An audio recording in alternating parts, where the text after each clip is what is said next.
We all know that in order to achieve great things, it generally takes a lot of hard work over a long period of time. We're told that nothing worth having comes easy, and it takes years and years and years to become what we call an overnight success. In a world where we can get pretty much anything we want in the click of a few buttons, and with social media giving us this instant gratification whenever we really need it, how do we remain patient on our long-term goals and the things that we really want to achieve out of life?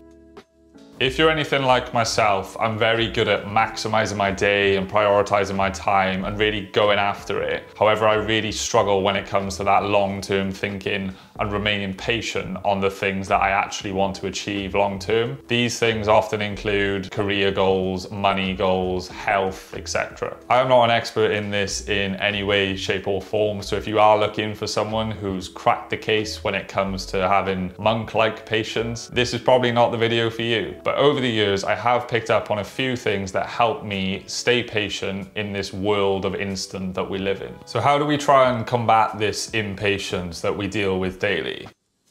Try and be careful with Instagram. I'm saying Instagram specifically because it is the social media platform that is the worst for triggering comparison with other people. Let me know if this process I described sounds familiar to you. Naturally, I follow people such as my friends, but I also follow people who I aspire to be like. I see all these cool people doing all these cool things, and then it just reminds me how I'm just sat on the sofa after a long day's work. This cycle repeats itself and you end up comparing yourself to everyone on your feed, and you come away convinced that everyone else has a better life than you and everyone else has already achieved the things that they're trying to achieve. Social media doesn't really have an off switch, which is why it's common for people to think everyone is doing cool stuff and achieving massive things all of the time, but this couldn't be further from the truth. If you're struggling with comparison and comparing yourself to others and people you aspire to be like, there are a few things which you can do on Instagram to help. The first thing is go through your followers and audit them. What do I mean by auditing? I mean, if someone isn't adding anything to your life,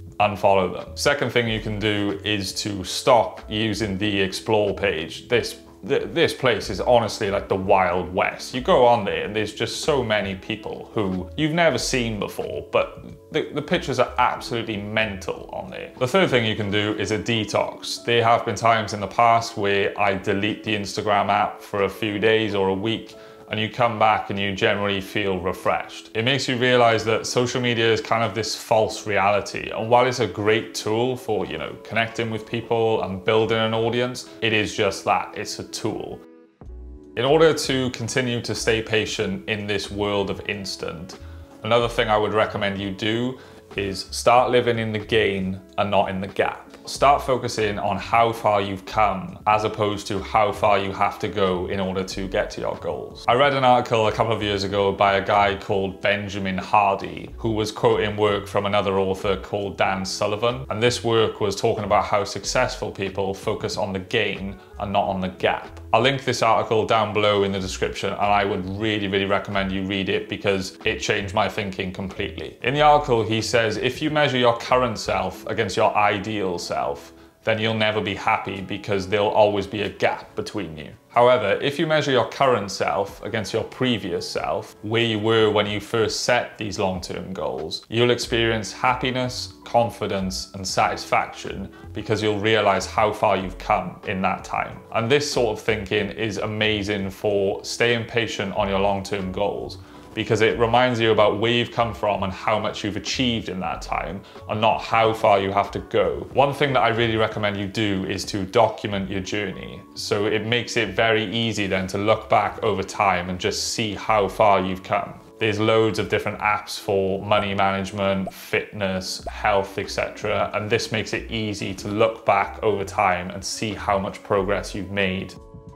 The final thing I'd like to talk about is how you should celebrate the small wins that come on the journey to achieving this goal. I've struggled with this in the past because I've just seen these small wins as just being the next step in the process to achieving my long-term goal. However, over the past year during lockdown, I started running.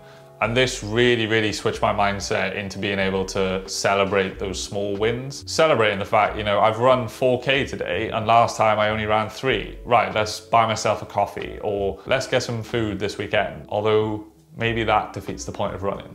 And I have to say that running has given me this new appreciation for small incremental wins leading up to the big goal. And it's something that you can genuinely apply to any single goal that you have. I hope some of these ideas can help you, and I hope they get you thinking about ways in which to stay patient in this world full of instant that we're all living in now. Thanks very much for watching, take care, and I'll see you soon.